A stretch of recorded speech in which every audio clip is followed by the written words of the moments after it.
Good afternoon and welcome you all. In today's class, we are going to continue with holding company. आज से अपने class में holding company के master questions को solve करना शुरू कर देंगे। ठीक है, नए कंसेप्ट्स को भी डिस्कस करेंगे, साथ में मास्टर क्वेश्चंस को भी सॉल्व करना शुरू कर देंगे। ठीक है, तो बीच बीच में नया कंसेप्ट्स भी आएगा, उसको भी डिस्कस करेंगे, कंसेप्ट को एक्सप्लेन करेंगे एंड मास्टर क्वेश्चंस। ठीक है, तो उसमें जो भी अपने सीखे हैं होल्डिंग कंपनी के चैप्टर में वो पूरा यूज अप्लाई होगा। राइट, सो इसलिए मैंने कहा था कि नेक्स्ट क्लास आने से पहले क्लास 1 एंड क्लास 2 को जरूर रिवाइज करेंगे ताकि आप पूरे डिस्कशन में बने रहे और फॉलो करें। ठीक है, चलो अभी कोई भी सम सॉल्व करने से पहले एक नया कंसेप्ट को डिस्कस कर रहे हैं। ठीक है, पार्टिसिपेट करना बहुत इजी है, बहुत इजी है ये कंसेप्ट। ठीक है, एंड ये कंसेप्ट अपने पहले किसी सब्जेक्ट में कर चुके हैं। कौन सा सब्जेक्ट में किए ये अभी नहीं बताऊंगा, पहले कंसेप्ट को समझाऊंगा एंड देन आपसे पूछूंगा कि आप ये वाला कंसेप्ट कौन से चैप्टर में किए। नॉट इन सेमेस्टर 6, पहले कोई सेमेस्टर में। ठीक है, रेडी? अच्छा, ये तो अपने लास्ट क्लास डिस्कस किए थे कि होल्डिंग कंपनी, सब्सिडियरी कंपनी, दो अलग अलग कंपनीज है, दो अलग अलग कंपनीज है। तो दोनों के बीच कोई रेगुलर बिजनेस ट्रांजैक्शन हो सकता है, दोनों के बीच रेगुलर बिजनेस ट्रांजैक्शंस हो सकता है। जैसे कि होल्डिंग कंपनी अपना गुड्स सब्सिडियरी को बेच सकता है या फिर सब्सिडियरी अपना गुड्स होल्डिंग कंपनी को बेच सकता है, ये हो सकता है। This is inter company transactions. तो होल्डिंग कंपनी अगर सब्सिडियरी कंपनी को अपना गुड्स बेच रहा है तो नॉर्मल सेलिंग प्राइस पर ही बेचेगा, बिकॉज दो अलग अलग कंपनी है, दो अलग अलग कंपनी है। तो होल्डिंग कंपनी जब अपना गुड्स सब्सिडियरी को बेचेगा तो नॉर्मल सेलिंग प्राइस में बेचेगा। वाइसी वर्सा भी सही है कि अगर सब्सिडियरी कंपनी भी अपना गुड्स होल्डिंग कंपनी को बेचता है तो नॉर्मल सेलिंग प्राइस में बेचेगा। ठीक है, दोनों अलग अलग कंपनी है, दोनों कंपनी प्रॉफिट कमाने के लिए ही काम करती है, तो selling normal normal selling price में ही बेचेंगे। क्लियर है? ठीक है, चलो अब एक एग्जाम्पल ले रहे हैं, एक एग्जाम्पल ले रहे हैं, ध्यान से देखो और पार्टिसिपेट करो। लिखने का सच बिल्कुल भी जरूरत नहीं है, जो भी मैं एक्सप्लेन कर रहा हूं उसको लिखवा दूंगा एंड देखना एग्जाम में कितना काम आएगा, ये बहुत काम आएगा ये। ठीक है, तो एकदम बेसिक से ये कंसेप्ट को डिस्कस कर रहे हैं ताकि आपको पूरा कॉन्सेप्ट एकदम क्रिस्टल क्लियर वे में समझ में आ जाए। So holding company H limited, subsidiary company S limited. Holding company ने होल्डिंग कंपनी ने एक गुड्स खरीदा, से ₹100 का खरीदा। ये गुड्स को होल्डिंग कंपनी सब्सिडियरी कंपनी को बेच देता है एट ₹120, एट ₹120 बेच देता है। तो होल्डिंग कंपनी के लिए प्रॉफिट हो गया 20 एंड सब्सिडरी कंपनी ने ये गुड्स खरीदा ₹120 पर फ्रॉम होल्डिंग कंपनी। तो सब्सिडरी कंपनी के लिए कॉस्ट इसका 120 का पड़ा। अब सब्सिडरी कंपनी इसको कितना में बेच रहे हैं? सब्सिडरी कंपनी इसको 150 का बेच रहा है। तो ऐसे में सब्सिडरी कंपनी का प्रॉफिट 30 हो गया। क्लियर? यानी होल्डिंग कंपनी के statement of profit and loss, holding company के statement of profit and loss में 20 है, सब्सिडियरी कंपनी के statement of profit and loss में 30 है। सो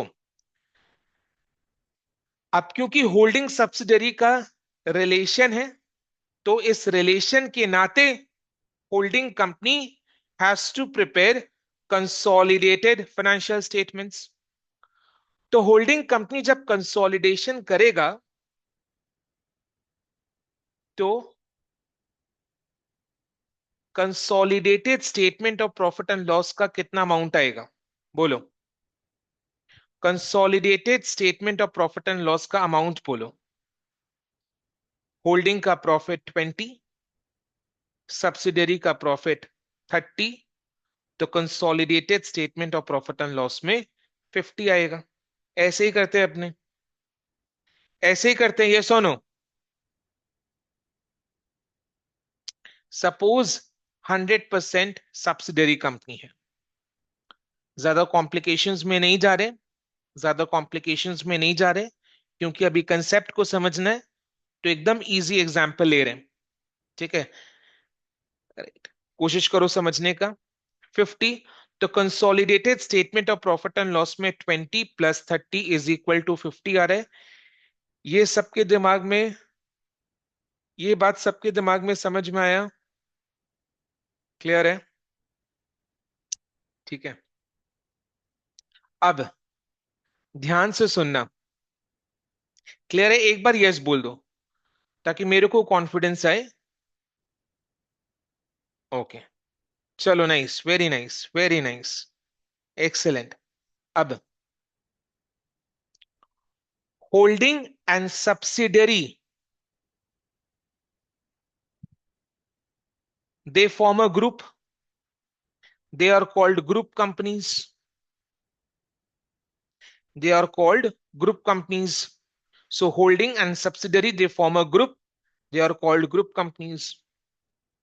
तो ग्रुप कंपनीज के लिए कंसोलिडेटेड बैलेंस शीट बनाते हैं, कंसोलिडेटेड फाइनेंशियल स्टेटमेंट्स बनाते हैं, कंसोलिडेटेड बैलेंस शीट बनाते हैं ग्रुप कंपनीज के लिए। तो उसी कंसोलिडेटेड बैलेंस शीट में consolidated statement of profit and loss 20 plus 30 is equal to 50 आ रहा है। अब इस 50 को अपने क्रॉस वेरीफाई करेंगे। ग्रुप कंपनी का जो कंसोलिडेटेड बैलेंस शीट है उसमें statement of profit and loss 50 आ रहा है, तो उस 50 को वेरीफाई करेंगे। अब ग्रुप के पॉइंट ऑफ व्यू से सोचो, group as a whole, as a whole, as one, group as a whole, as one के पॉइंट ऑफ व्यू से सोचो। ये वाला जो गुड्स है, ये वाला जो गुड्स है, वो ग्रुप में एंटर, ग्रुप में एंटर 100 में किया था, होल्डिंग कंपनी ने परचेज 100 में किया। तो ये वाला जो आइटम है, ये वाला जो गुड्स है, ये ग्रुप में होल्डिंग कंपनी के थ्रू एंटर हुआ, होल्डिंग कंपनी के थ्रू एंटर हुआ, होल्डिंग कंपनी ने इसको 100 का परचेज किया। और यही वाला गुड्स ग्रुप ग्रुप के बाहर, ग्रुप के बाहर through S limited at the rate of rupees 150 गया, है ना? यही वाला गुड्स ग्रुप के बाहर, ग्रुप के बाहर through S limited at rupees 150 गया, यानी ये ग्रुप से एग्जिट मारा 150 में, इन हुआ था 100 में, ग्रुप के बाहर एग्जिट मारा 150 में। तो ग्रुप के बाहर एग्जिट मारा 150 में, आया था 100 में, तो बचा, तो प्रॉफिट हुआ 50 का। तो देखो 50 का प्रॉफिट है ना।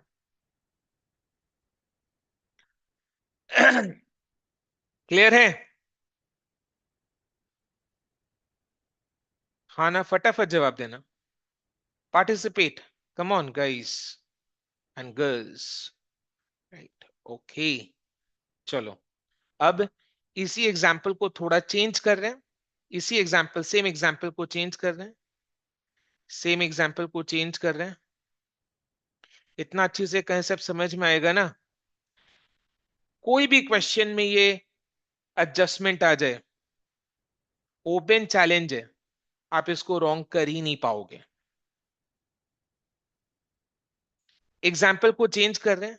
सपोज वही गुड्स होल्डिंग कंपनी ने 100 में खरीदा, 100 में खरीदा, और होल्डिंग कंपनी ने ये गुड्स सब्सिडरी कंपनी को ₹120 में बेचा, बेचा, बेचा, बेच दिया, बेच दिया। तो सब्सिडरी कंपनी ने ये गुड्स ₹120 में खरीदा, खरीद लिया, कॉस्ट पड़ा ₹120। ठीक है। बट करेंट फाइनेंशियल ईयर में सब्सिडरी कंपनी ये गुड्स बेच नहीं पाया। ध्यान से सुनना, करेंट फाइनेंशियल ईयर में सब्सिडरी ये गुड्स बेच नहीं पाया। ऐसा बिल्कुल भी नहीं कि बेचने लायक नहीं है, कोई एबनॉर्मल लॉस वाला चीज नहीं है, कोई एबनॉर्मल लॉस वाला चीज नहीं कि गुड्स खराब हो गया है, राइट, तो बेच नहीं पाया तो बेच नहीं पाएगा, ऐसा कुछ नहीं है, एबनॉर्मल लॉस वाला चीज नहीं है। बस ये हुआ कि करंट फाइनेंशियल ईयर के एंड तक ये गुड्स अनसोल्ड रहा, यानी क्लोजिंग स्टॉक में 120, यानी क्लोजिंग स्टॉक में S limited, S limited, S limited के क्लोजिंग स्टॉक में ₹120 में ये गुड्स आ गया। अरे ऐसा भी तो हो सकता है ना, जस्ट एग्जांपल दे रहा है समझाने के लिए ताकि आपको दिमाग में सेट हो।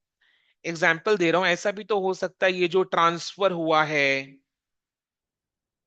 ये जो सेल हुआ है, हो सकता है ये 31 मार्च के रात 9 बजे या 10 बजे हुआ है। तो अगर सब्सिडरी कंपनी के पास ये माल 120 का 31 मार्च को रात 9 बजे आया, तो भला इतने रात को वो कैसे सेल करता? आते ही थोड़ी ना बिक जाएगा माल, चीज को समझो, आते ही थोड़ी ना बिक जाएगा ये माल। क्लियर है? तो सेल नहीं कर पाया तो ये as a closing stock lying unsold with S limited, यानी सब्सिडरी कंपनी का सेल हुआ जीरो, सब्सिडरी कंपनी का सेल हुआ जीरो। अब प्रॉफिट निकालते हैं, प्रॉफिट निकालते हैं, ध्यान से पार्टिसिपेट करेंगे और पूरा टेंशन पे करेंगे। तब प्रॉफिट निकालो, सब्सिडरी कंपनी का प्रॉफिट हो गया जीरो, एंड होल्डिंग कंपनी का प्रॉफिट हो गया, होल्डिंग कंपनी का प्रॉफिट हो गया ₹20 एंड सब्सिडरी कंपनी का प्रॉफिट हो गया ₹0। होल्डिंग कंपनी का प्रॉफिट हो गया ₹20 एंड सब्सिडरी कंपनी का प्रॉफिट हो गया जीरो। जीरो कैसे? सब्सिडरी कंपनी में कोई सेल हुआ ही नहीं, मान के चलो केवल ये इकलौता ट्रांजैक्शन था जो पूरे साल में हुआ, अदरवाइज और कोई ट्रांजैक्शन इन दोनों कंपनीज में नहीं हुआ। ये चीज को समझने के लिए बता रहा हूं। हाइपोथेटिकली ऐसा सिचुएशन को अज्यूम करो। तो सब्सिडरी कंपनी में अगर ये सेल नहीं हुआ तो प्रॉफिट जीरो हुआ, नेक्स्ट ईयर सेल करेंगे तो प्रॉफिट आ जाएगा। क्लियर? तो सब्सी इस साल सब्सी का सेल नहीं हुआ तो सब्सी ने कोई प्रॉफिट नहीं कमाया, सेल नहीं हुआ तो कोई प्रॉफिट नहीं कमाया, तो प्रॉफिट जीरो। अब जब अपने ग्रुप ग्रुप ग्रुप का कंसोलिडेशन कर रहे हैं, तो consolidation, consolidated profit and loss में 20 + 0 = 20 आएगा, 20 + 0 = 20 आएगा। अब हमें ये ₹20 को क्रॉस चेक करना है। ये ₹20 अपने कहां पर लिखे? Consolidated statement of profit and loss में, कंसोलिडेटेड बैलेंस शीट, जो कि ग्रुप का होता है। अब ग्रुप के पॉइंट ऑफ व्यू से चेक करते हैं, रीचेक करते हैं कि ग्रुप में देखो, ग्रुप में ये माल, ग्रुप में ये माल होल्डिंग कंपनी में एंटर हुआ एट ₹100, तो माल आया 100 में, माल आया 100 में। फिर ग्रुप से ये वाला माल एग्जिट हुआ क्या? ग्रुप ग्रुप के पॉइंट ऑफ व्यू से बताना, क्या ये गुड्स ग्रुप से एग्जिट हुआ? ग्रुप के पॉइंट ऑफ व्यू से बताना, ग्रुप से एग्जिट हुआ क्या? यस और नो में जवाब दो। क्या ये ग्रुप से एग्जिट हुआ, हाँ या ना? इस सिचुएशन में क्या ये ग्रुप से निकला? आंसर इज नो, नहीं निकला। ये माल ग्रुप में ही रुक गया, सब्सिडरी कंपनी के पास है ये माल, यानी ग्रुप में रुक गया माल, ग्रुप में रुक गया माल। यस और नो? ये माल ग्रुप में रुक गया, सब्सिडरी कंपनी के पास है ये स्टॉक में एज क्लोजिंग स्टॉक, तो ग्रुप में रुक गया। ग्रुप की बात कर रहा हूं, होल्डिंग सब्सिडरी इंडिविजुअल की बात नहीं कर रहा हूं। होल्डिंग ने बेचा, सब्सिडी ने खरीदा, वो चीज डिफरेंट है। बट अभी कंसोलिडेशन का बात हो रहा है, तो ग्रुप के पॉइंट ऑफ व्यू से सोचना है। तो ग्रुप में ये माल 100 में घुसा, बट ग्रुप के बाहर नहीं निकला, सब्सिडरी में ये माल रुक गया है। तो जब गुड्स माल ग्रुप के बाहर गया ही नहीं, ग्रुप के बाहर बिका ही नहीं, जब कोई माल ग्रुप से बाहर गया ही नहीं, ग्रुप के बाहर बिका ही नहीं, माल ग्रुप में ही पड़ा हुआ है, माल ग्रुप में पड़ा हुआ है, तो बोलो क्या ये 20 का प्रॉफिट ग्रुप ने कमाया है, या ये अभी तक ग्रुप में आया नहीं? बोलो, ये जो 20 का profit consolidated profit and loss में 20 दिखाई दे रहा है, क्या ये प्रॉफिट ग्रुप ने हासिल कर लिया है या नहीं किया है? क्या ये प्रॉफिट ग्रुप को रियलाइज्ड हुआ है या नहीं हुआ है? चीज को समझो। ग्रुप में ये माल होल्डिंग कंपनी में आया 100, बट ग्रुप के बाहर ये माल नहीं बिका, तो ये माल गुड्स ग्रुप में ही रुक गया, सब्सिडरी कंपनी के पास रुक गया है, तो ग्रुप के बाहर नहीं बिका। तो जब ग्रुप के बाहर बिका नहीं, तो ग्रुप इसमें प्रॉफिट कैसे ले सकता है? फटाफट जवाब दो। क्लियर हो रहा है?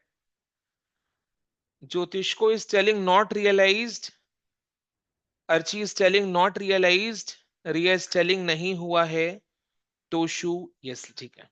इसका मतलब चीज में दिमाग में बैठ गया। So this profit has not been realized by the group as a whole. हम लोग इंडिविजुअल होल्डिंग सबसे का बात नहीं कर रहे हैं, ग्रुप के पॉइंट ऑफ व्यू से देख रहे हैं, क्योंकि हम लोग कंसोलिडेशन ग्रुप के लिए कर रहे हैं। तो consolidated statement of profit and loss में जो ₹20 दिखाई दे रहा है, वो ग्रुप ने रियलाइज नहीं किया, ग्रुप ने रियलाइज नहीं किया, ग्रुप ने रियलाइज नहीं किया। सो दिस 20 का profit is called unrealised profit. This 20 का profit is called unrealized profit. This 20 का profit is called unrealized profit. यानी प्रॉफिट जो रियलाइज नहीं हुआ, हाथ में नहीं आया, क्योंकि माल बिका नहीं, ग्रुप के बाहर नहीं बिका, तो ग्रुप के लिए ये प्रॉफिट अनरियलाइज्ड है। सो अनरियलाइज्ड प्रॉफिट, एंड अनरियलाइज्ड, अगर प्रॉफिट अनरियलाइज्ड है, तो कंजर्वेटिज्म कंजर्वेटिज्म कंजर्वेटिज्म क्या बोलता है कि अनरियलाइज्ड प्रॉफिट को रिकॉर्ड ना करो। अगर आपने 20 लिख लिया है, तो उसको -20 कर दो, यानी 20 को हटा दो, 20 का प्रॉफिट को एलिमिनेट कर दो। तो अनरियलाइज्ड प्रॉफिट को अपने एलिमिनेट करते हैं, ग्रुप के प्रॉफिट में से हटा देते हैं। तो ग्रुप के प्रॉफिट में से हटाना है, अनरियलाइज्ड प्रॉफिट को ग्रुप के प्रॉफिट में से हटाना है। अनरियलाइज्ड प्रॉफिट को ग्रुप के प्रॉफिट में से हटाना है, बिकॉज प्रॉफिट अनरियलाइज्ड है। ठीक है, समझ में आ रहा है? क्लियर है? ये कंसेप्ट अभी तक जो भी समझाया पूरा क्लियर है, क्रिस्टल क्लियर है? ठीक है, चलो अब एक और चीज अपने ग्रुप के पॉइंट ऑफ व्यू से समझ रहे हैं, एक और चीज अपने ग्रुप के पॉइंट ऑफ व्यू से समझ रहे हैं। क्या समझ रहे हैं?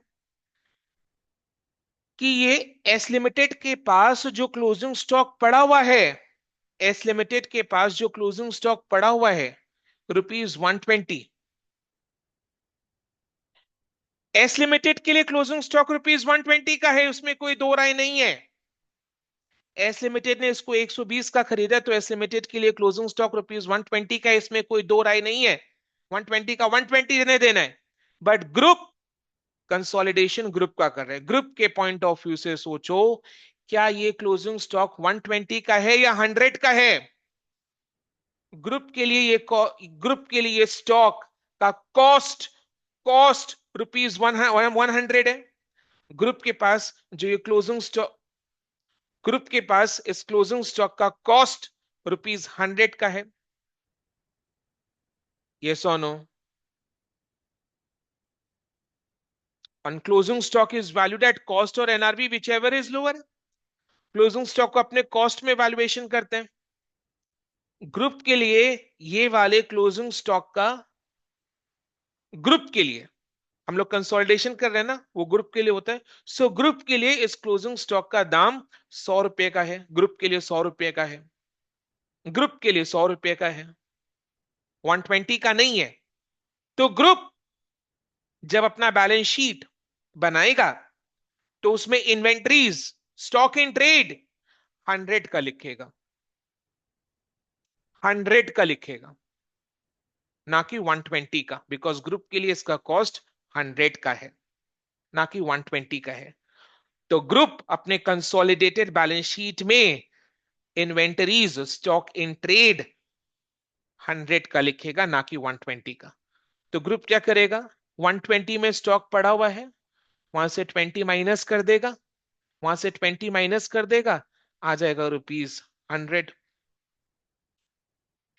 यानी क्या करना है, क्या करना है, क्या करना है, स्टॉक में से भी रुपीज 20 माइनस करना है। अनरियलाइज्ड प्रॉफिट स्टॉक में से भी माइनस करते हैं। यानी कि क्या समझे, कि जब होल्डिंग कंपनी सब्सिडरी कंपनी को अपना माल बेचता है, नॉर्मल सेलिंग प्राइस में बेचेगा, एंड अगर सब्सिडरी कंपनी के पास वो वाला माल क्लोजिंग स्टॉक में रह जाता है, ईयर के एंड में क्लोजिंग स्टॉक में रह जाता है, देन अनरियलाइज्ड प्रॉफिट का कंसेप्ट यूज होगा। अनरियलाइज्ड प्रॉफिट को अपने कैलकुलेट करेंगे, एंड इसका दो जगह ट्रीटमेंट होगा। पहला, consolidated statement of profit and loss में माइनस, कैसे माइनस करना है वो बताऊंगा अभी, एंड क्लोजिंग स्टॉक से भी माइनस। क्लियर? हाँ या ना में जवाब दो। सो दो ट्रीटमेंट क्लियर है, दो ट्रीटमेंट क्लियर है। अनरियलाइज्ड प्रॉफिट कॉन्स पीएल से माइनस, क्लोजिंग स्टॉक से माइनस। मजा आ गया ना? इतना सही है, बोला ना इजी है, इतना सही है। अब अपने को क्या करना है, अपने को क्या करना है, इसको डिटेल में थोड़ा लिखना है, तेरा कंसेप्ट बनाकर एक्सप्लेन करके डिटेल में लिखना है, ताकि बी कॉम के बाद जब एम कॉम, एम बी ए या कोई भी प्रोफेशनल कोर्स करे, तो आप याद करोगे कि सर ने ये कंसेप्ट मेरे को समझाया था, नोट्स पे लिखाया था, एग्जाम्पल भी लिखाया था। तो आप वो नोट्स को रेफर कर पाओगे, हमेशा के लिए वो नोट्स रह जाएगा आपके पास। You will relish the notes, है ना?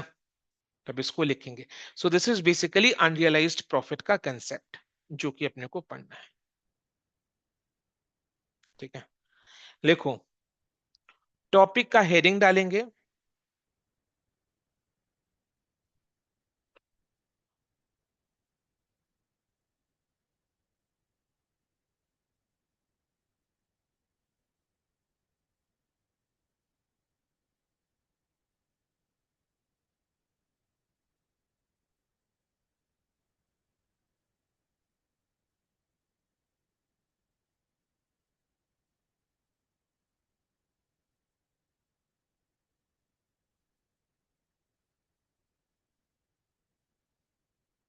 ठीक है।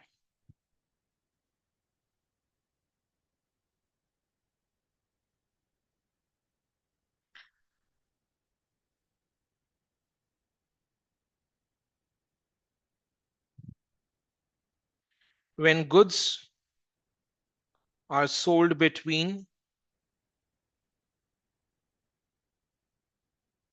holding company and subsidiary company,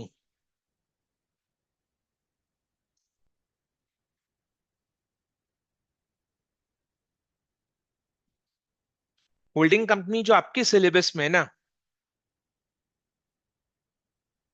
holding company जो आपके सिलेबस में है, that is merely 7-8% of the entire chapter. मतलब चैप्टर का जो पूरा कंटेंट है उसका 7-8% सीयू बीकॉम सिलेबस में है। तो होल्डिंग कंपनी का कंसेप्ट और भी बहुत बड़ा है। सोचो कितना बड़ा हो सकता है। मैंने होल्डिंग कंपनी एसीसीए स्टूडेंट्स को पढ़ा है, UK based chartered accountant certified accountant course, UK based certified accountant course.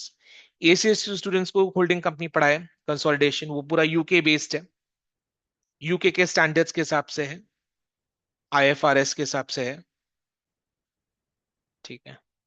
And then MCom के स्टूडेंट्स को पढ़ाया है, एमबीए के स्टूडेंट्स को पढ़ाया है, पोस्ट ग्रेजुएशन स्टूडेंट्स को पढ़ाया है। सीए इंटर में भी है, वहां पर पढ़ाया है, सीए इंटर में होल्डिंग कंपनी। तो होल्डिंग कंपनी में और क्या क्या है, एमकॉम एमबीए या सीए इंटर में क्या क्या है, चेन होल्डिंग है, क्रॉस होल्डिंग है, ये सब है। मतलब ए बी का सब्सिडरी है एंड बी सी का सब्सिडरी है, ऐसा वाला चेन होल्डिंग। और क्रॉस होल्डिंग, ए बी में शेयर्स होल्ड करता है, बी भी ए में शेयर्स होल्ड करता है, ऐसा वाला। इमेजिन कर पा रहे हैं क्या हो सकता है उसमें, है ना? सोचो, ये सब पढ़ाया हुआ है। ये लोग होल्डिंग कंपनी अच्छे से एकदम एकदम पेशेंस के साथ, बहुत इंटरेस्ट के साथ किए। चलो, so when goods are sold between holding and subsidiary company at normal selling price,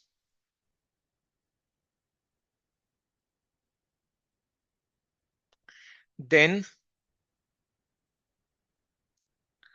there arises the need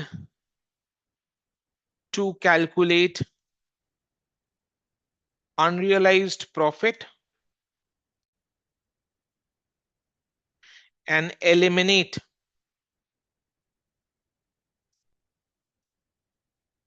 it from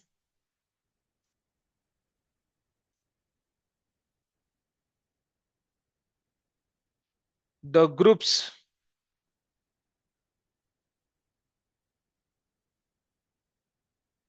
profit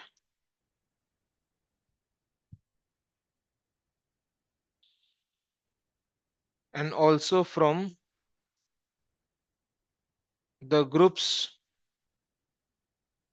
closing stock.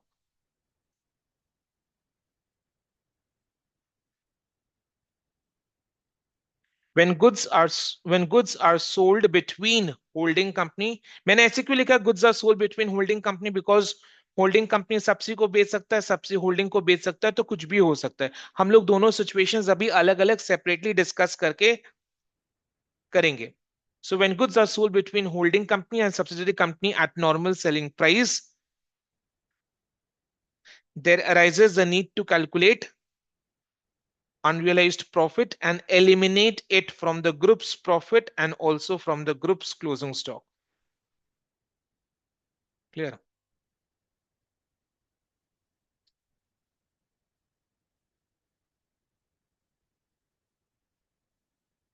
अब ध्यान से, हाँ, ध्यान से, हल्का सा, मतलब बहुत ही इजी डिस्कशन अभी कर रहे हैं, ध्यान से सुनेंगे। बट देखो, जैसे ये वाले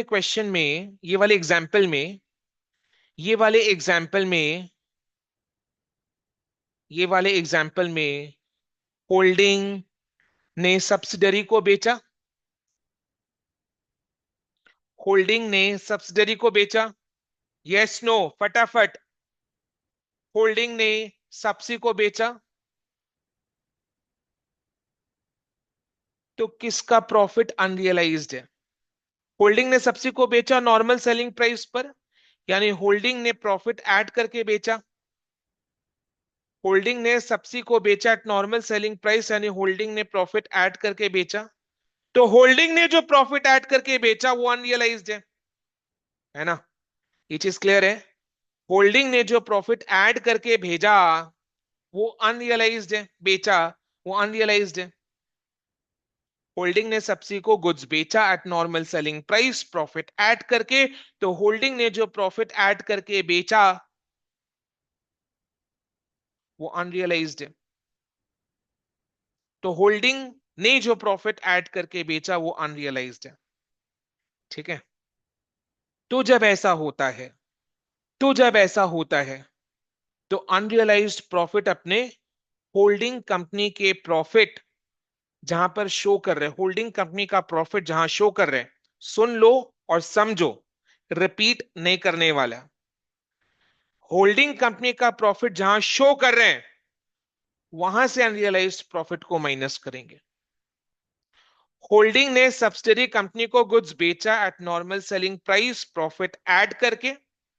तो होल्डिंग ने जो प्रॉफिट ऐड करके बेचा था वो अनरियलाइज्ड है बाय द ग्रुप। वो अनरियलाइज्ड है बाय द ग्रुप। तो होल्डिंग कंपनी का प्रॉफिट जिधर शो कर रहे हैं वहां पर अनरियलाइज्ड प्रॉफिट माइनस करके दिखाएंगे।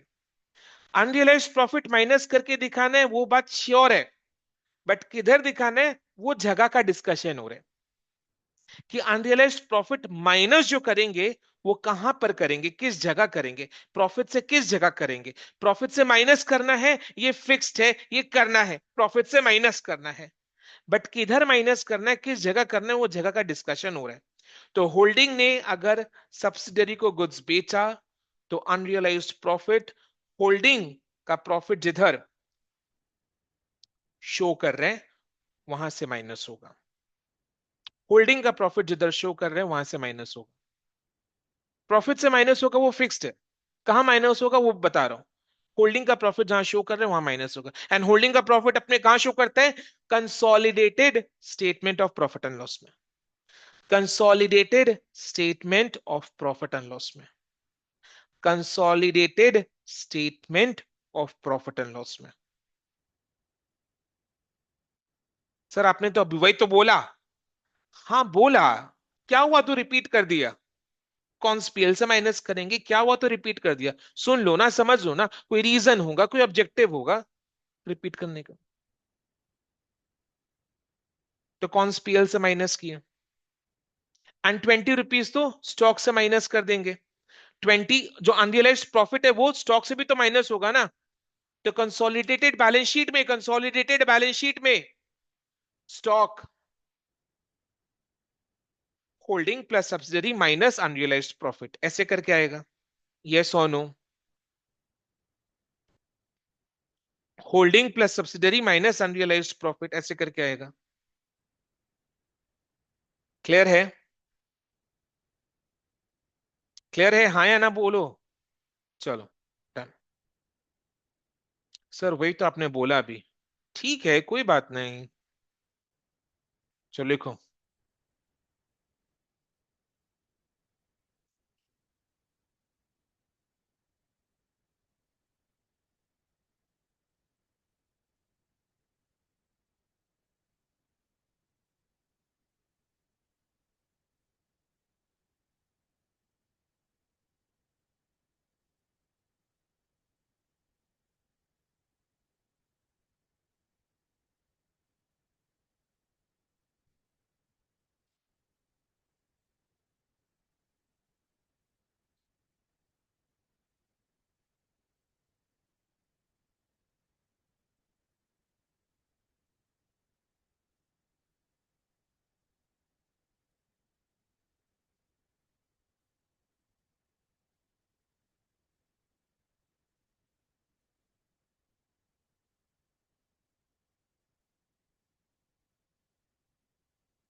इधर में एक चीज ब्रैकेट में लिखेगा क्या?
बिकॉज होल्डिंग कंपनी ने जो प्रॉफिट ऐड किया था वो अनरियलाइज्ड है, तो इसीलिए जिधर होल्डिंग कंपनी का प्रॉफिट शो करते हैं वहां से लेस करेंगे।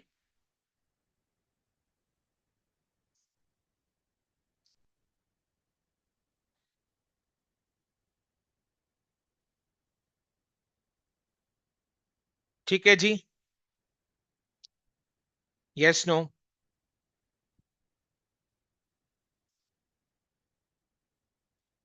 दूसरा ट्रीटमेंट।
क्लियर है? Yes no.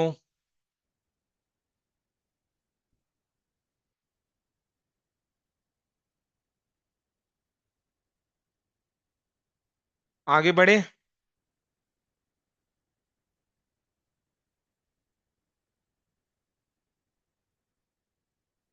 ठीक है, आगे बढ़ रहे हैं।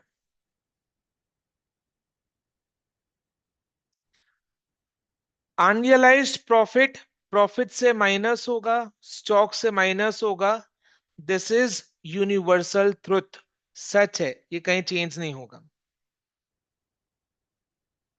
अगर होल्डिंग कंपनी ने बेचा है तो होल्डिंग कंपनी जो प्रॉफिट लगाया था वो प्रॉफिट अनरियलाइज्ड है, तो इसीलिए जिधर होल्डिंग कंपनी का प्रॉफिट को शो करते हैं उधर अनरियलाइज्ड प्रॉफिट को माइनस करेंगे। बट क्लोजिंग स्टॉक से तो माइनस हो गई, बट सिचुएशन रिवर्स करो। सब्सिडियरी कंपनी ने होल्डिंग कंपनी को बेचा। सब्सिडियरी कंपनी ने होल्डिंग कंपनी को बेचा। सब्सिडियरी कंपनी ने होल्डिंग कंपनी को बेचा। सेम सिचुएशन है, सब्सिडियरी कंपनी ने होल्डिंग कंपनी को बेचा, तो अनरियलाइज्ड प्रॉफिट, सब्सी ने जो प्रॉफिट ऐड करके दिया था वो अनरियलाइज्ड है। यस और नो? हाँ या ना? अगर सब्सिडियरी कंपनी ने होल्डिंग कंपनी को अपना गुड्स बेचा तो सब्सी कंपनी ने जो प्रॉफिट ऐड करके दिया था वो अनरियलाइज्ड रहेगा, वो अनरियलाइज्ड होगा। यस और नो? क्लियर है? तो उस अनरियलाइज्ड प्रॉफिट को, यस, जिधर सब्सिडियरी कंपनी का प्रॉफिट शो कर रहे हैं उधर माइनस करेंगे। जिधर सब्सिडियरी कंपनी का प्रॉफिट शो कर रहे हैं उधर माइनस करेंगे। जिधर सब्सिडियरी कंपनी का प्रॉफिट शो कर रहे हैं उधर माइनस करेंगे।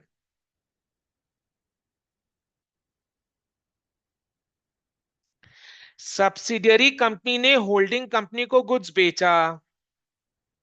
होल्डिंग कंपनी के पास वो माल क्लोजिंग स्टॉक में पड़ा हुआ है, यानी सब्सिडियरी कंपनी ने जो प्रॉफिट ऐड करके भेजा था, बेचा था, वो ग्रुप के पॉइंट ऑफ व्यू से अनरियलाइज्ड है। वो ग्रुप के पॉइंट ऑफ व्यू से अनरियलाइज्ड है, तो ये अनरियलाइज्ड प्रॉफिट प्रॉफिट में से माइनस होगा। किधर? जिधर सब्सिडियरी का प्रॉफिट अपने शो कर रहे हैं।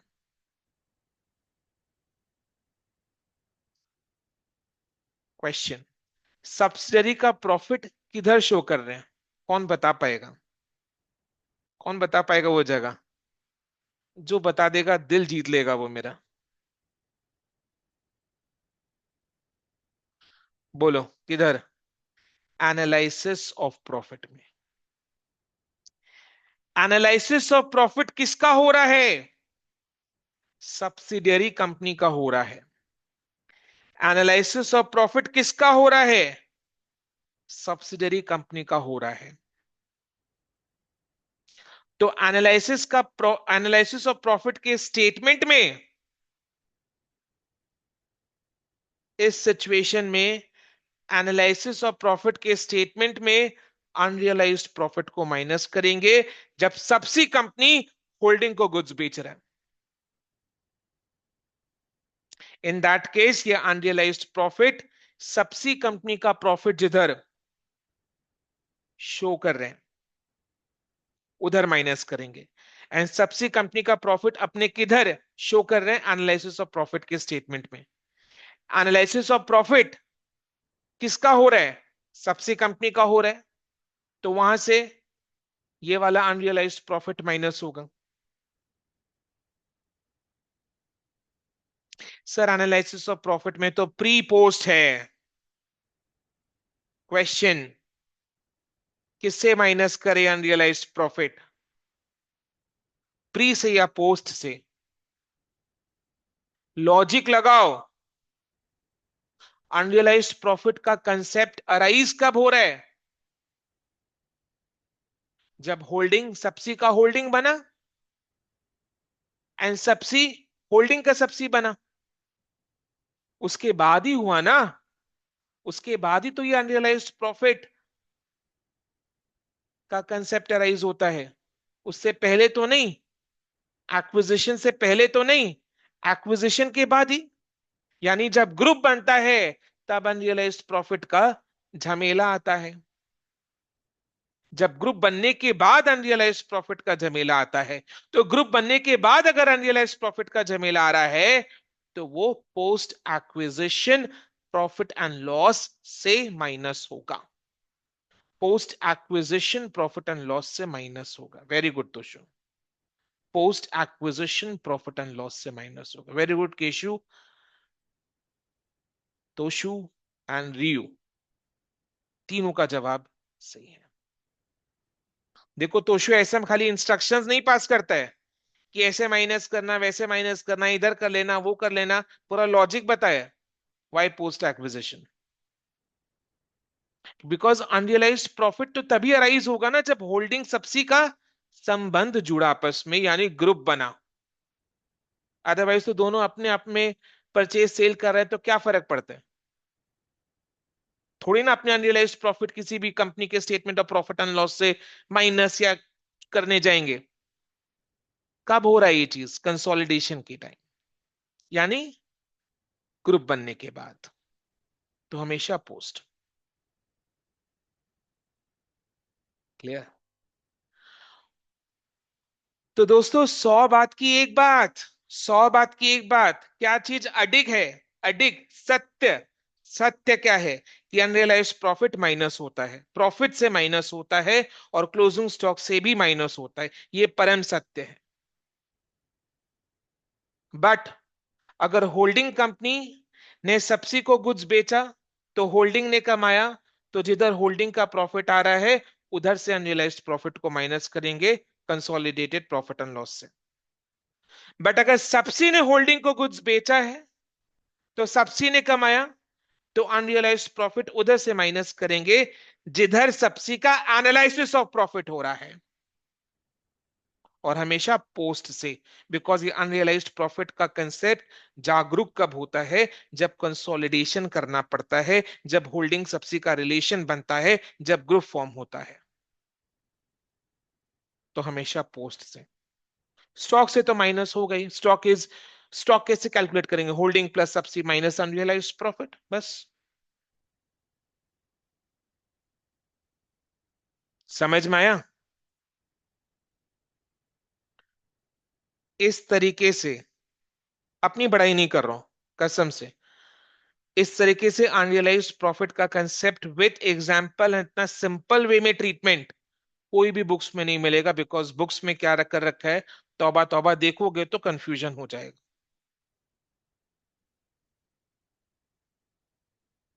समझ में आ रहा है ना, वो डिस्कस भी नहीं कर रहा हूं मैं कि क्या करके रखा है बुक में। उसको करेगा तो आपको लगेगा चार पांच जगह से अनरियलाइज्ड प्रॉफिट का ट्रीटमेंट हो रहा है क्या, तो किधर से कब क्या करें वो याद रखना पड़ेगा, और भूल गया तो गए।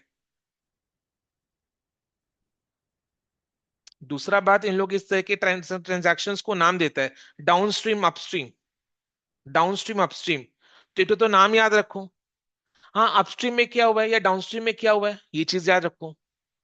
फिर एडजस्टमेंट्स भी एक जगह नहीं, दो तीन जगह है, तो कहाँ कहाँ है, किधर किधर माइनस करना है, भैया वो याद रखो।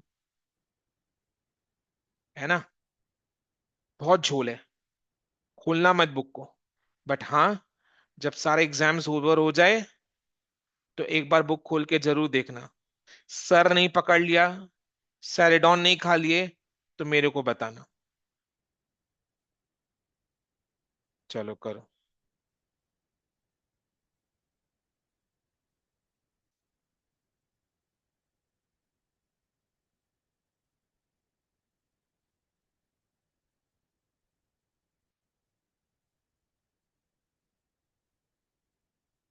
और इस तरीके का डिलीवरी एक चार्टर्ड अकाउंटेंट ही दे सकता है, जिसने चार्टर्ड अकाउंटेंसी मतलब क्या, अकाउंट्स में पीएचडी के बराबर, डॉक्टरेट के बराबर, अकाउंट्स में डॉक्टरेट के बराबर। तो इस तरीके से एक चार्टर्ड अकाउंटेंट ही आपको अपना अंडरस्टैंडिंग दे सकता है कंसेप्ट का। तो बाकी कोई जगह से इसको फॉलो करने का कोशिश भी मत करना,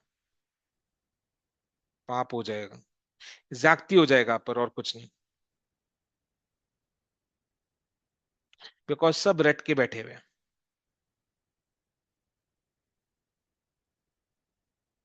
रट के बैठे हुए तो आपको रटाएंगे।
लिख लिया।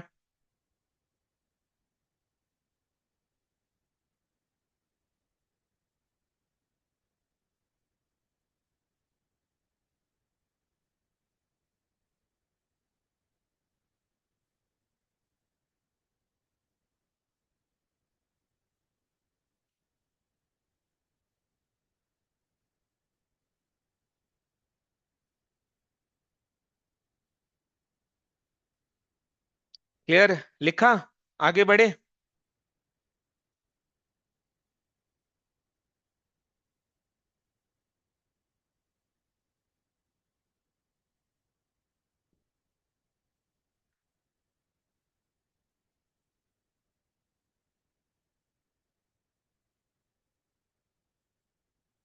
चलो, क्वेश्चन 1 to 8 हो गया था, अभी क्वेश्चन 9 करेंगे। क्वेश्चन 9 में आ जाओ, क्वेश्चन 9 में आ जाओ।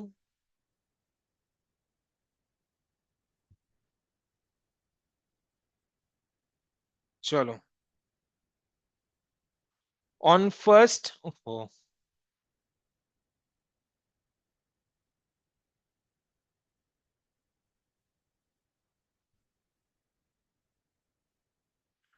on 1st Jan 2019, H Limited purchased 24,000 equity shares in S Limited. On that date, S Limited, yani on the date of acquisition, which is 1st Jan 2019.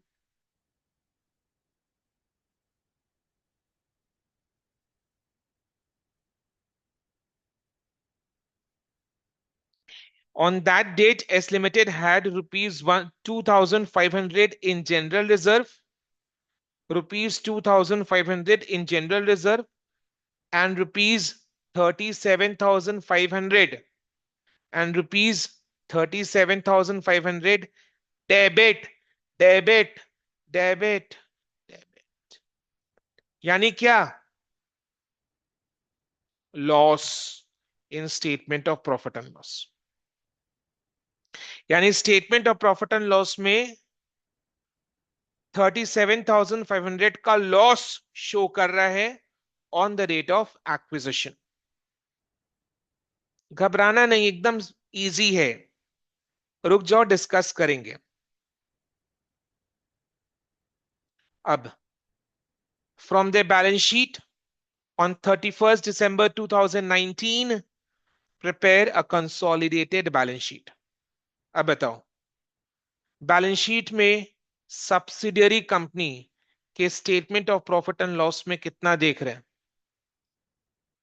7,500 का लॉस, 7,500 का लॉस, 7,500 का loss, and on the date of acquisition 37,500 का loss दिखाई दे रहा था।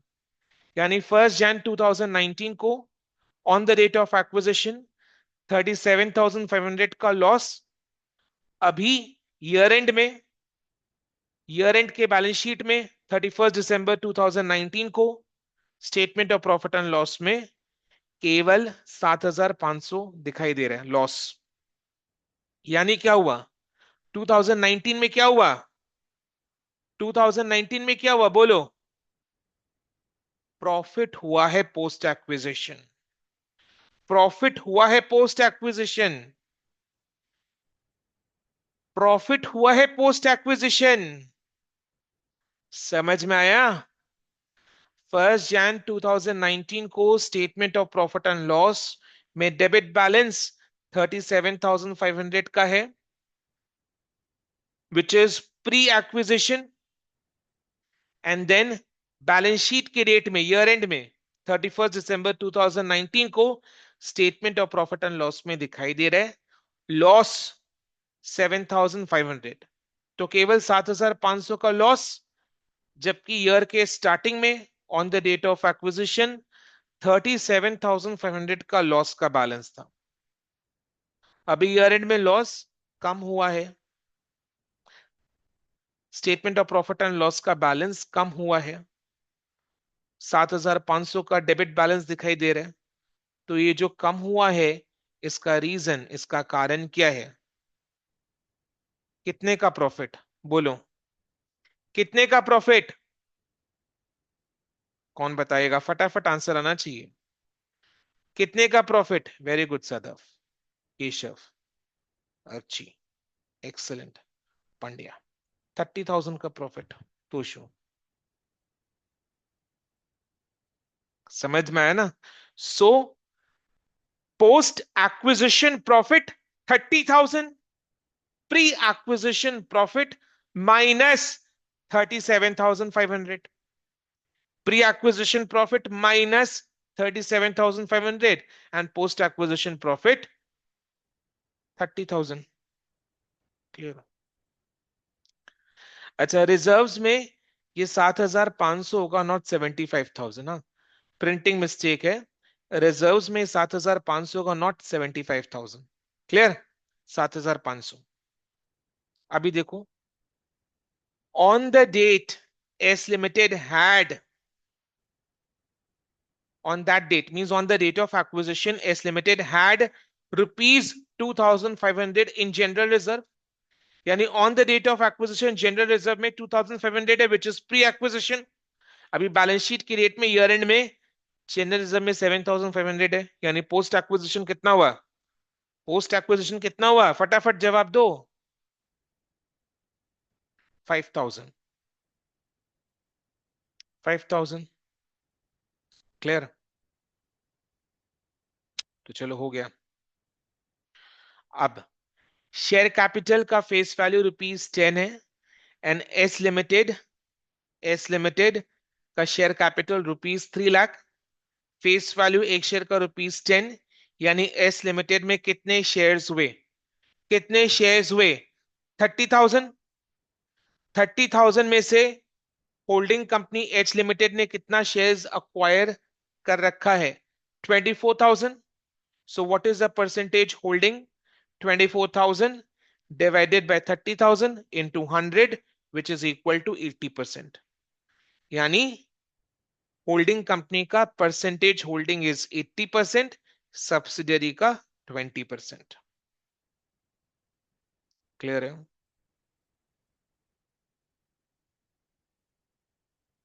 Minority interest 20%, holding का 80%, subsidiary का 20%, यानी minority interest is 20%। Okay, then balance sheet में देखो, share capital, reserves, statement of profit and loss, current liabilities, trade payables, ये सब दिया हुआ है टोटल। देन एसेट्स में non current assets, property plant and equipment, non current investments. Non current investments कुछ नहीं बोला हुआ है तो मान के चलेंगे, कुछ नहीं बोला हुआ है तो मान के चलेंगे ये 2 लाख का जो इन्वेस्टमेंट है that is for acquisition of shares in S limited. कुछ नहीं बोला हुआ है तो मान के चलेंगे ये जो 2 लाख का अमाउंट है that is for investment in S limited, acquisition of shares in S limited. Clear? आई बात समझ में? So non current investment 2 lakh.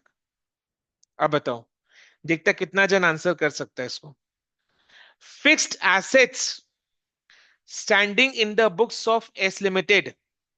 अभी पता चल जाएगा किन्होंने फर्स्ट 2 क्लासेस को रिवाइज किया है एंड सबको रिस्पॉन्ड करना है। हाँ, मेरे को देखना है किसने रिवाइज किया, किसने रिवाइज नहीं किया है, पता चल जाएगा अभी।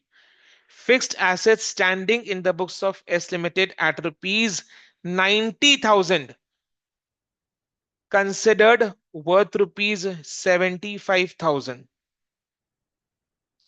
यानी एस लिमिटेड के बुक्स में ये जो प्रॉपर्टी प्लांट एंड इक्विपमेंट दिखाई दे रहा है 1,60,000 का, इसमें से एक फिक्स्ड एसेट का बात हो रहा है। ये 1,60,000 में से एक फिक्स्ड एसेट का बात हो रहा है। क्या बात हो रहा है उसके बारे में? कि उसका बुक्स में वैल्यू 90,000 है बट अभी उसको कंसिडर किया जा रहा है कि वो केवल 75,000 का है, worth ₹75,000 on the date of acquisition, on the date of acquisition, on the date of acquisition। बोलो, this is revaluation of fixed asset. आप बताओ अपवर्ड या downward? U for up, D for downward. Very good Tosho. Upward और downward? U for up, D for downward. मेरे को test करना है किसने रिवाइज किया। रिया ने रिवाइज किया है? नहीं, रिया का गलत जवाब है। केशव ने रिवाइज किया है? Okay, nice. अर्ची ने रिवाइज किया है, तोशु ने रिवाइज किया है, नाइस। विशाल ने भी रिवाइज किया। This is downward revaluation. लिखा हुआ है ना डाउनवर्ड रिवैल्यूएशन, देखो लिखा हुआ है ना, fixed asset standing in the books of S limited at ₹90,000, यानी बुक वैल्यू ₹90,000 का है।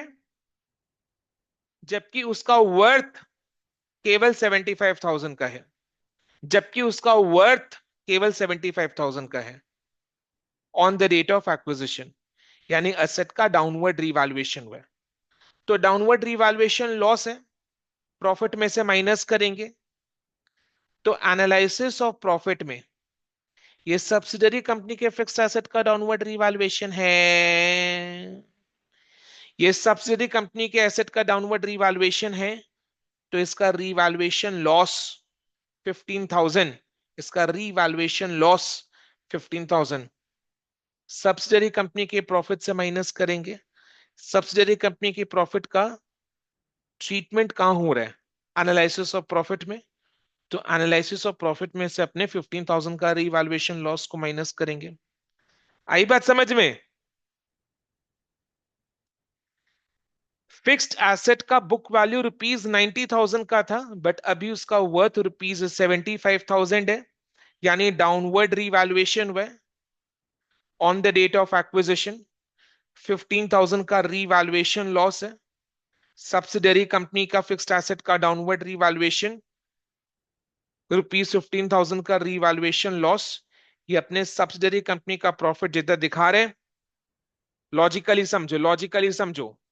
सब्सिडरी कंपनी के एसेट का डाउनवर्ड रिवैल्यूएशन है, तो इसका रिवैल्यूएशन लॉस अपने सबसी कंपनी का प्रॉफिट जिधर दिखा रहे हैं उधर से माइनस होगा। सबसी कंपनी का प्रॉफिट अपने किधर दिखा रहे हैं? एनालिसिस ऑफ प्रॉफिट में।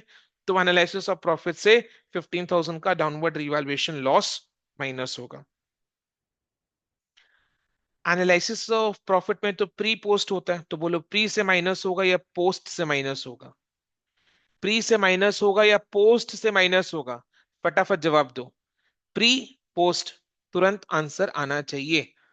प्री, पोस्ट, तुरंत आंसर आना चाहिए। प्री, पोस्ट, तुरंत आंसर आना चाहिए। प्री। अच्छा, रिया ने एकदम रिवाइज नहीं किया। प्री से माइनस होगा।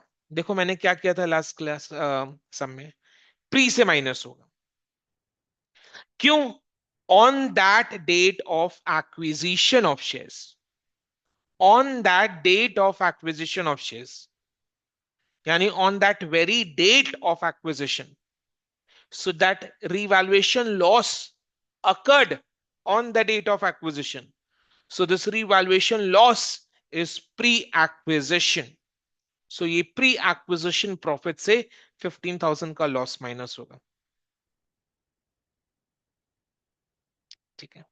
अच्छा, डाउनवर्ड रिवैल्यूएशन करने के कारण डेप्रिसिएशन इंक्रीज होगा या डिक्रीज होगा? डेप्रिसिएशन इंक्रीज होगा या डिक्रीज होगा? डेप्रिसिएशन बताना। डाउनवर्ड रिवैल्यूएशन के कारण डेप्रिसिएशन इंक्रीज होगा या डिक्रीज होगा? डेप्रिसिएशन डिक्रीज होगा, बिकॉज एसेट का बुक वैल्यू अपने 90,000 से कम करके 75,000 कर दिए हैं, यानी अब डेप्रिसिएशन 75,000 पर कंप्यूट होगा, यानी डेप्रिसिएशन डिक्रीज हो जाएगा। डेप्रिसिएशन कितना से डिक्रीज होगा? डेप्रिसिएशन का रेट कितना है? डेप्रिसिएशन का रेट 20% है। बुक वैल्यू कितना से कम हुआ? 15,000 से कम हुआ। तो डेप्रिसिएशन कितना से डिक्रीज होगा? 15,000 इंटू 20%, ₹3,000। ₹3,000 से डिक्रीज होगा, है ना? बुक वैल्यू कितना से डिक्रीज हुआ? ₹15,000। डेप्रिसिएशन का रेट 20% है, तो डेप्रिसिएशन कितना से डिक्रीज होगा? 15,000 का 20%, ₹3,000 से डेप्रिसिएशन डिक्रीज होगा। डेप्रिसिएशन जो डिक्रीज होगा यानी एक्सपेंस डिक्रीज होगा। एक्सपेंस डिक्रीज होगा तो प्रॉफिट इंक्रीज होगा, है ना? राइट? यस और नो? तो ये जो इंक्रीज इन, ये जो decrease decrease decrease in depreciation का इफेक्ट है, ये जो डिक्रीज इन डेप्रिसिएशन का इफेक्ट है, क्या इफेक्ट है? प्रॉफिट इंक्रीज हो रहा ₹3,000 से। ये जो डिक्रीज इन डेप्रिसिएशन का इफेक्ट है, क्या इफेक्ट है? प्रॉफिट इंक्रीज हो रहा ₹3,000 से। ये कौन सा प्रॉफिट इंक्रीज होगा, प्री या पोस्ट? बताओ। आना चाहिए आंसर, प्री या पोस्ट? सबको जवाब दो। Very good.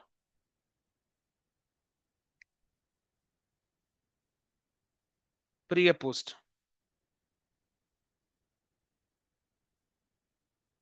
पोस्ट, है ना?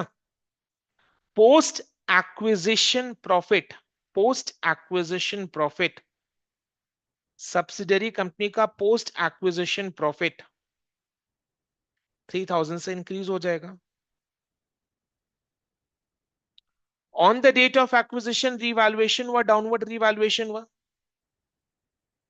तो इसका इफेक्ट क्या है कि इमीडिएटली फॉलोइंग ईयर में, यानी करंट ईयर जो चलेगा भी, on the date of acquisition downward revaluation हुआ, तो इमीडिएटली फॉलोइंग ईयर में जो ईयर चलेगा इस डेट के बाद 2019, उस ईयर में ये वाले असेट पर डेप्रिसिएशन डिक्रीज हो रहा है। डेप्रिसिएशन डिक्रीज होने का इफेक्ट क्या है? Increase in profit. तो कौन सा प्रॉफिट इंक्रीज हो रहा है? Post acquisition profit. क्लियर है? यस और नो? एक बार सबको ही रिस्पॉन्ड करो, यस फटाफट। ओके चलो, तोशु क्लियर है। विशाल, इससे अटेंडेंस लग रहा है, कौन कौन है क्लास में? देखता हूँ कौन कौन है क्लास में। ओके, कौन कौन नहीं है, जो क्लास ज्वाइन करके क्लास नहीं कर रहे हैं। चलो, क्लियर है। सो डाउनवर्ड रीवैल्यूएशन अपने एनालिसिस ऑफ प्रॉफिट में प्री एक्विजिशन प्रॉफिट से लेस करेंगे, एंड इसके कारण जो डेप्रिसिएशन डिक्रीज हो रहा है, अल्टीमेटली वो प्रॉफिट को इंक्रीज करेगा, तो वो पोस्ट एक्विजिशन प्रॉफिट को इंक्रीज करेगा। क्लियर है?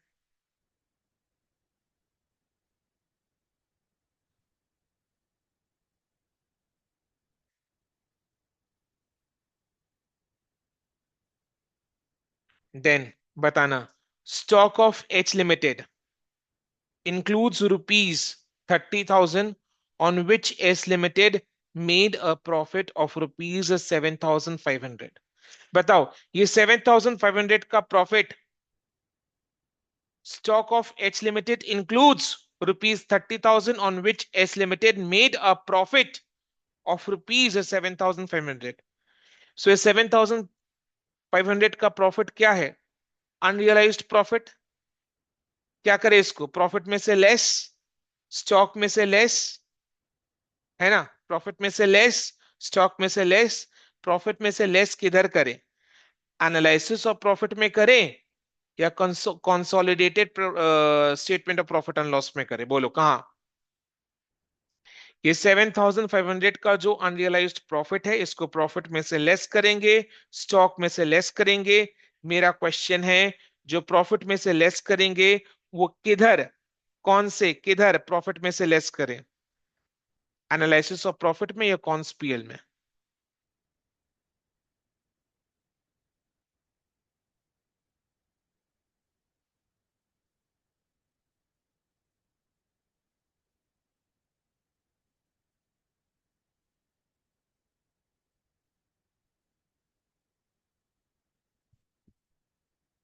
रीड करो, टेक टाइम, टेक टाइम, मेरे नोट्स को रीड करो।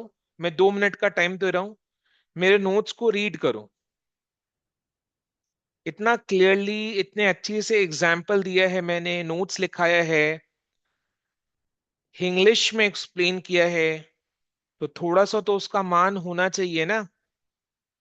इधर में देखो, S limited made a profit of rupees 7,500। S limited, S limited made a profit of rupees 7,500, एकदम क्लियर है। तो एस लिमिटेड ने अगर प्रॉफिट रखा था, तो जिधर एस लिमिटेड का प्रॉफिट का ट्रीटमेंट हो रहा है, उधर से ही अनरियलाइज्ड प्रॉफिट को लेस करना है। और एस लिमिटेड के प्रॉफिट का ट्रीटमेंट किधर हो रहा है? एनालिसिस ऑफ प्रॉफिट में। बताओ। इससे क्लियर, इससे सिंपल कुछ कर सकता है क्या कोई? नहीं कर सकता। फिर भी देखो, कई जनने का कॉन्स्पियल। बताओ।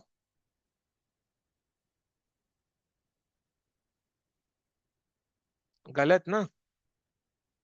सदफ ने दोनों का, कॉन्स्पियल एंड एनालिसिस ऑफ प्रॉफिट। देखो, मैं तो दोनों करूंगी। दुनिया चाहे एक कर ले, बट सदफ परवीन दोनों करेगी।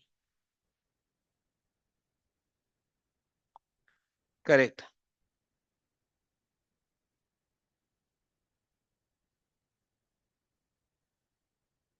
अर्ची क्लियर है? तोशु क्लियर है? कैसे बोला कॉन्स्पियल? हमको तो समझ में नहीं आया, एकदम क्लियरली लिखा हुआ है इसमें।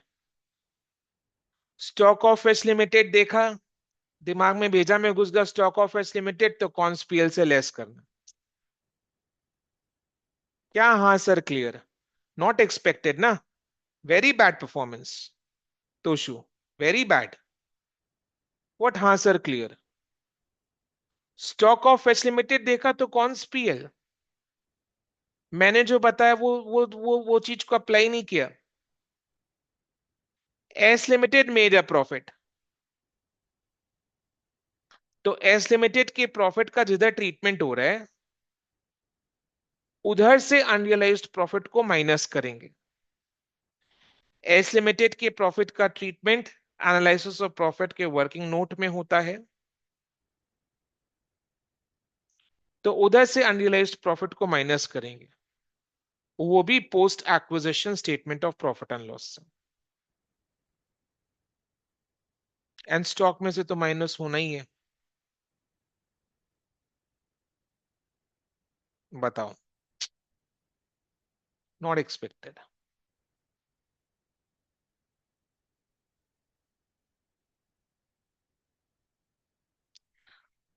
क्लियर है? अर्ची क्लियर है? देखो, नोट एकदम क्लियरली लिखा दिया ना। बताओ, इससे ज्यादा कोई क्या समझा सकते हो? फिर भी दो जन से कॉन्स्पियल निकला है, तो अनएक्सपेक्टेड है ये। Very sad on this. लिखा हुआ है, देखो इसमें, एस कंपनी मेक्स प्रॉफिट, और क्वेश्चन में भी स्पेसिफाइड है S company makes profit. Highlight भी किया है, ब्रैकेट्स में अलग से इटैलिक्स में लिखा है, S limited, S company makes profit, तो analysis of profit post acquisition profit and loss. Then,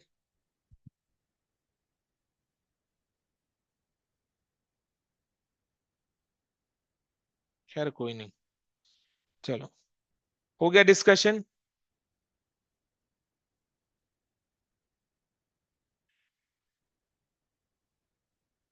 वही तो मैं कर रहा हूं ना, क्यों नहीं ध्यान दे रहा है? 100% अटेंशन कहाँ है?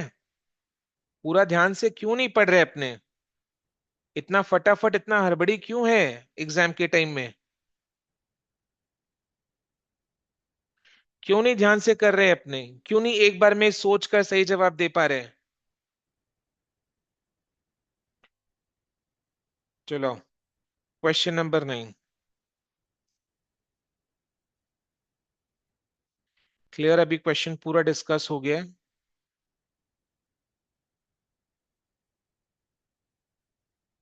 चलो, अपना वही सेम वर्किंग्स।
हो गया।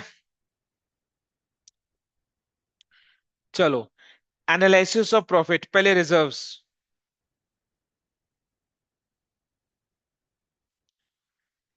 Pre acquisition 2500, on the date of acquisition 2500 दिया हुआ है।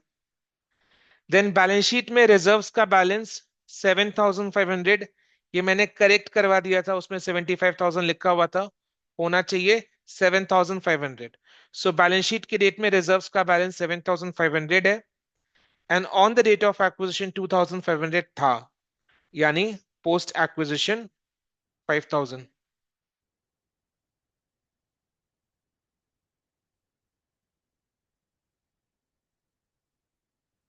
Then statement of profit and loss. On the date of acquisition debit balance negative 37500 का था। देन बैलेंस शीट के डेट में, ईयर एंड में, बैलेंस हो गया नेगेटिव 7500, यानी डेबिट बैलेंस डिक्रीज हो गया, मतलब पोस्ट एक्विजिशन में प्रॉफिट हुआ है, 30000 का प्रॉफिट हुआ है।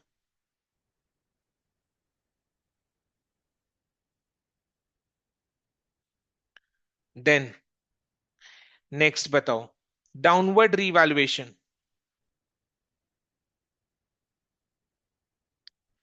Downward revaluation,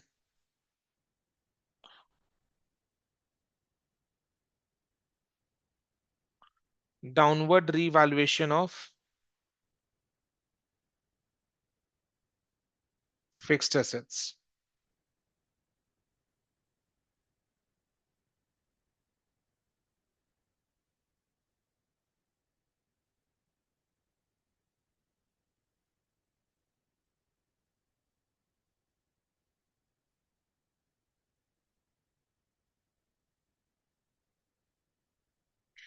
revaluation on the date of acquisition हुआ है, तो जो रीवैल्यूएशन लॉस है 15000 का, दैट इज प्री एक्विजिशन। तो प्री एक्विजिशन से 15000 माइनस करेंगे। देन डाउनवर्ड रीवैल्यूएशन के कारण बुक वैल्यू डिक्रीज हो गया है, तो डेप्रिसिएशन भी डिक्रीज हो जाएगा इमीडिएटली फॉलोइंग ईयर 2019 में। सो डेप्रिसिएशन डिक्रीज होने के कारण प्रॉफिट इंक्रीज होगा 2019 में। सो 2019 का प्रॉफिट यानी post acquisition PL increased 3000। This is due to decrease in depreciation,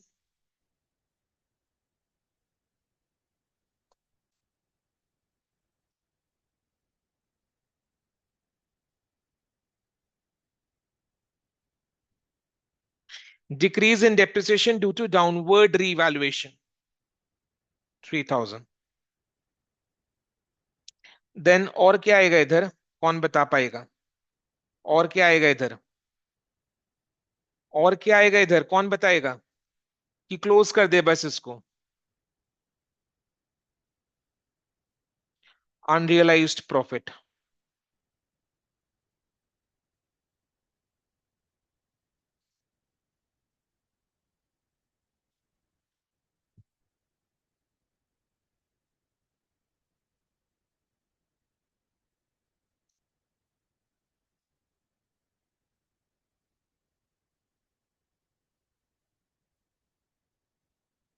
post से माइनस करे या प्री से?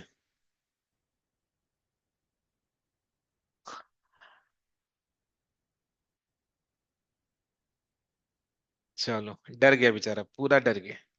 7500 पोस्ट से माइनस करे।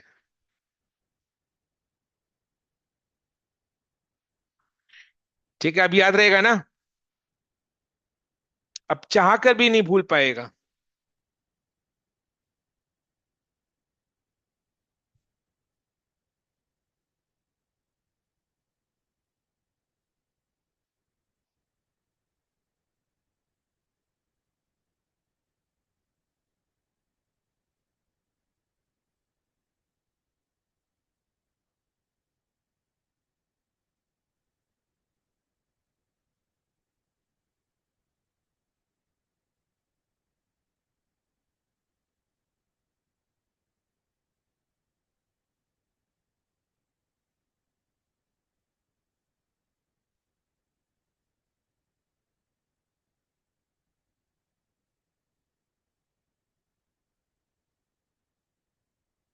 प्री में -50,000 आ रहा है। एग्जाम का क्वेश्चन है, एग्जाम में आता है ऐसा, तो घबराना नहीं है। सिलेबस में भी लिखा हुआ है कि प्री में लॉस का ट्रीटमेंट बताना है बच्चों को। सिलेबस में भी है, तो एग्जाम में आता है ऐसा।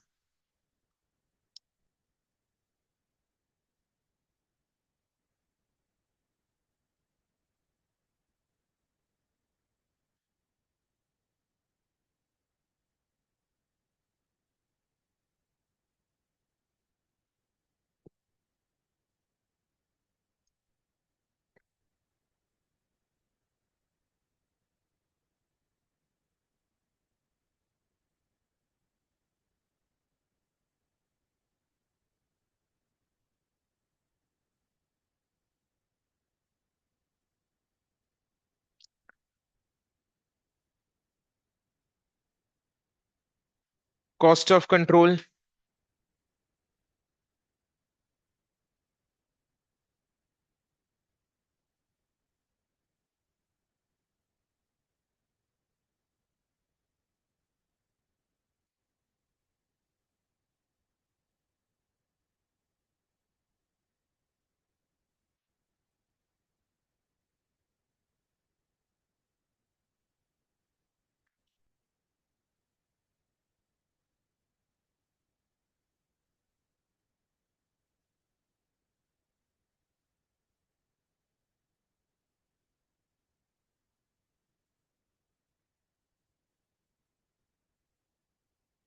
बोलो, investment in shares of S limited 2 lakh, ये इन्वेस्टमेंट में दिया हुआ है।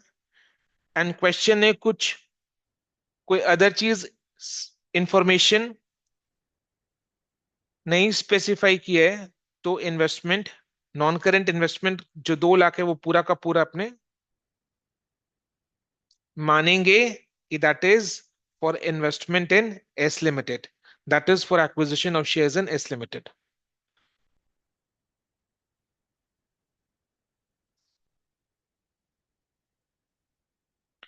प्री एक्विजिशन नील है।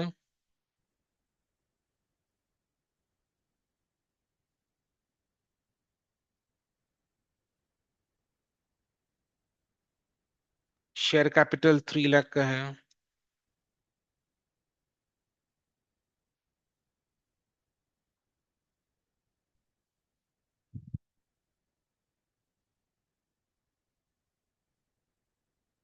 नेक्स्ट, देखो इधर, देखना, share of H limited in pre acquisition profit कितना है? -40,000, -40,000। तो -40,000 को इधर लेस करना है, -40,000 को इधर लेस करना है, तो minus minus plus. Share of H limited in pre acquisition profit is -40,000, और उस -40,000 को इधर लेस करना है, माइनस माइनस प्लस, यानी there is no cost of control, goodwill is equal to nil.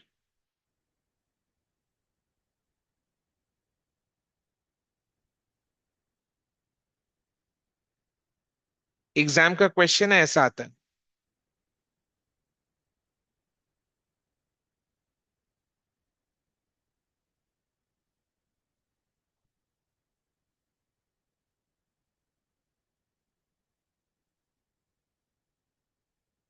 Minority interest.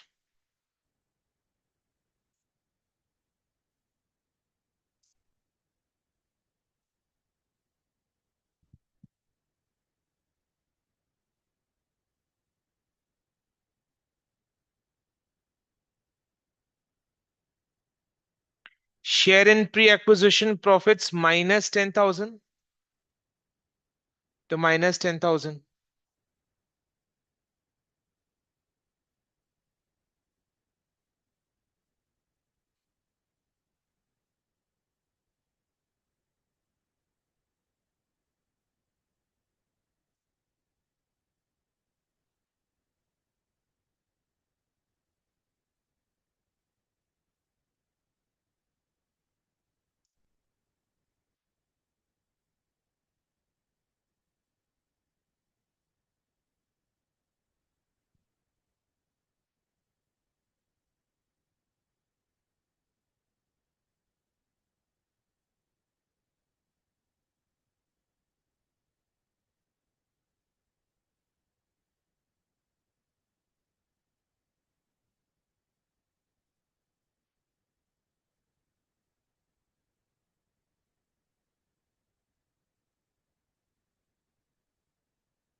बोलो property plant and equipment, H limited दोनों का ऐड करके 15,000 का डाउनवर्ड रिवैल्यूएशन को माइनस करेंगे एंड 3,000 का डिक्रीज इन डेप्रिसिएशन को ऐड बैक करेंगे।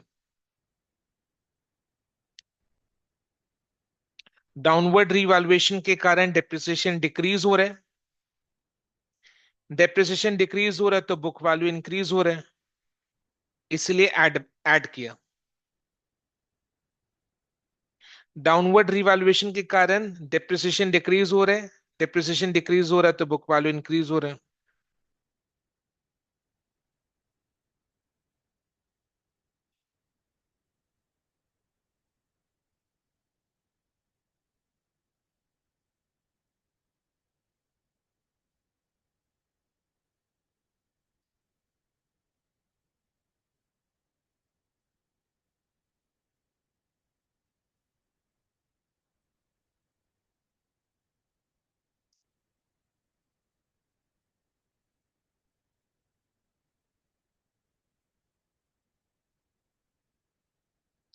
Current assets, stock in trade current assets है, तो स्टॉक इन ट्रेड इन्वेंट्री का जो अमाउंट है वो करेंट एसेट्स में इंक्लूडेड है, तो इसी से अपने अनरियलाइज्ड प्रॉफिट 7,500 को माइनस कर देंगे। इधर से अनरियलाइज्ड प्रॉफिट 7,500 माइनस कर देंगे।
क्लियर है?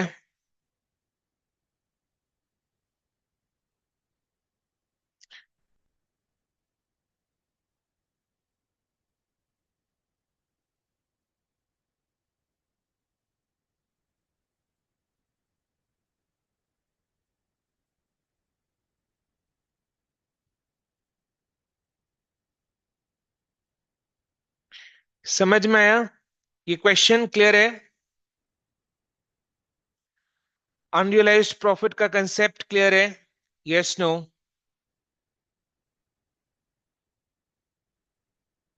फटाफट जवाब दो।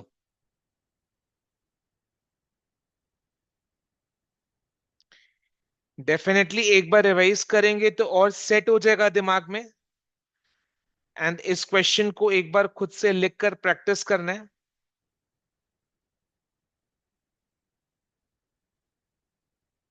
है ना?